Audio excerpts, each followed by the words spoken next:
Sherelle said something I think that is really key. Why is it that I can know what's good for me, and yet and still I struggle to make the good, healthy decision? Because I think we can know something intellectually, but for some reason or another, my behavior and the choices that I make don't quite line up with that. Pennon, do you want to discuss that? Why do you think we struggle with being healthy? I think it goes back to what you know. I mean, a lot of people grow up in households where you eat certain things and you do certain things. I lived a very unhealthy life. It wasn't just my eating habit. It was drinking, it was drugs, it was a lot of different things that had me very unhealthy. But I thought I was happy. You know, based on life, what you think is happiness is what you usually attain to, because perception is reality. So if my perception of happiness is money, a nice car, a boyfriend who has it all, and all of these things, then that's what happiness is to me. So when you start with this, the main thing is, what is happiness? You know, like, how do you obtain to be happy? To somebody who doesn't have money, to have money is happiness. To somebody who is very sick, to be well is happiness. So it depends on what you do and who you are as a person to determine what your happiness is.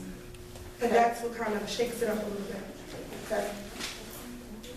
Knowledge is power. And even the Word of God says that my people perish for a lack of knowledge. So we grew up in households, I know I did, where my grandmother cooked salt pork. And we ate it. Because I ate chitlins, you know, so.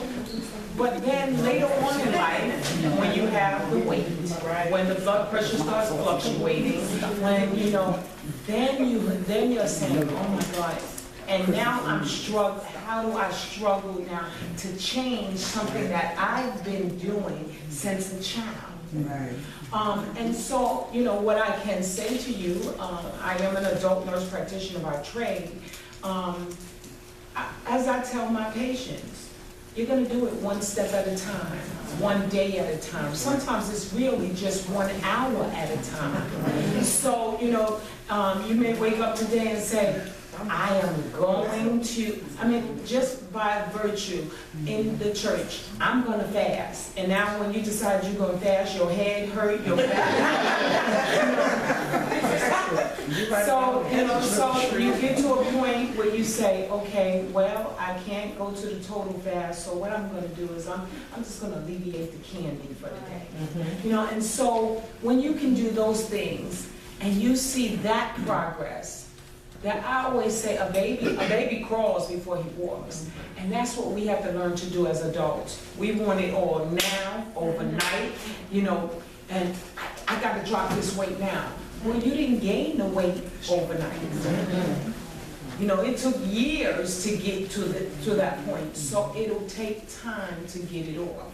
You know, and when you do that and you can do the small increments, the happiness comes, because you know what? I look in the mirror and tell myself, I'm fearfully and wonderfully made, you know. And that's what you begin to speak that to yourself. I mean, you know, there was a point in my life where I was 300 pounds. At my heaviest, I was 300 pounds. And when I would put my feet on the floor, my knees were hurting. So I had to say, you know, and then I went to the doctor, and the doctor said, your heart is taking these pauses and we don't understand it. Well, what that said to me is, you're on your way out of here if you don't do something. And so, I couldn't do it overnight. And, you know, and I love my food. So, the bottom line of it is, it took small baby steps, but you get there. And that's where, and I find that even in living right, it's small baby steps. Because you know what? You don't get sanctified overnight. You know, you still struggle with things. You know, if you was a good liar, you struggle with lying when you get in the jam. You know, so, you know, I'm just gonna be, you know, you gotta be honest. You know, so, and if you was a person who mismanaged money, it don't You're not gonna just manage money overnight. And you know, a lot of times we want God to make us a millionaire. He's not. But He's not. He's not doing it. You gotta manage the little bit. You know, before you can think that God is going to give you much. Because whom much is given, much is required. So, you know, just manage little. You know, so if I can manage my check and it's $100, then God will say, okay, now you're ready for the next step. Well, for me, it's a matter of struggle is struggle. And as long as we are attending to be something other than what we see, we're going to struggle. In the story, we accept that, and that's the beginning of your new, right? But don't kid yourself. You have to make a choice. You have to make a decision to live holy. You have to make a decision to put that snack down. I had to do it last night, and I lost for a second, but then I put it down later. But I wanted Talenti. Yeah. So I had a little. I know what you're saying. And I reflected it.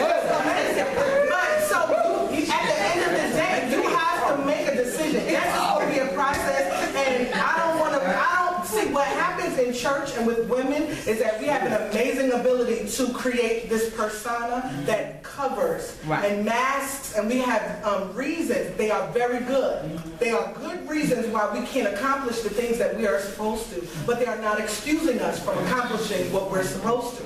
And so the point is that at some point you have to say, this is the choice that I'm making, and I'm not only going to make it this time, I'm going to make it the next time. I might not make it that third time, but I'm coming back on the fourth time. There's a pattern that we have to undo, because the struggle is because we've done it for so long. For so many years, I've been practicing this practice right here, and now you're telling me this thing is wrong. Now you can put whatever that is there. That's eating, sexing, whatever we going to put in this circle. I've been doing this. It feels good. It comforts me. It's my go-to. This is the way I go. I know how this works.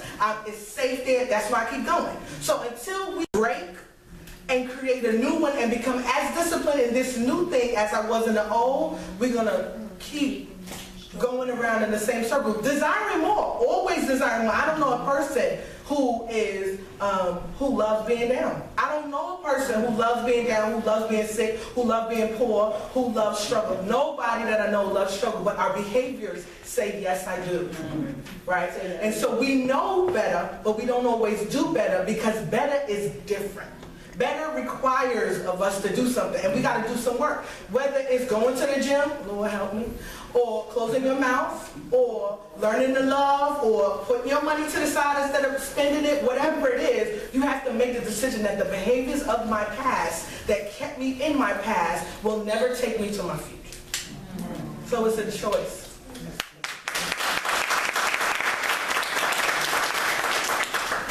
I think identifying them also. You know, putting a picture, knowing that what I'm doing is wrong. Because how many times you do something, it's wrong, but you don't think it's wrong. Right. Again, because I'm used to doing it. This is a part of my lifestyle. I have $1,000, refund check coming in. My kids are hungry, but the latest Jordan just came out. What am I going to do? What am I going to do? You know, and this is a struggle every day at work. You know, I service this community in Brownsville, and I see families, and I'm like trying to pull them out of it. You know, but I'm learning that you have to meet people where they are and help them. You know, help them to get to that next level. And that next level might be, okay, don't spend the whole $1,000 on Jordans. Maybe save 100 of it. I promise you that $100, put it to the side, buy your baby some formula. Next month, maybe you can save $150, you know? And by the end of the year, I promise you, you'll be better off. You know, so getting them slowly to think differently really makes a change. And, you know, that's really what we're here. We're here to help people, to help others. You know, we know better. We have to educate the public. We have to educate our brothers and our sisters, because the truth is that people are creatures of habit, and they're going to continue to do what they're used to doing. You know, I can't stop smoking because it's my comfort. I love to do it. And nobody tells me that this is wrong. You telling me that it's wrong, okay. To me, it feels good, and I'm paying all my bills. I'm doing everything I'm supposed to do, right? So why are you gonna knock me on my cigarette? Makes sense. So how do you get people, you know, from this way of thinking and thinking differently, changing that perspective, I guess you would say. And so that is a real life struggle.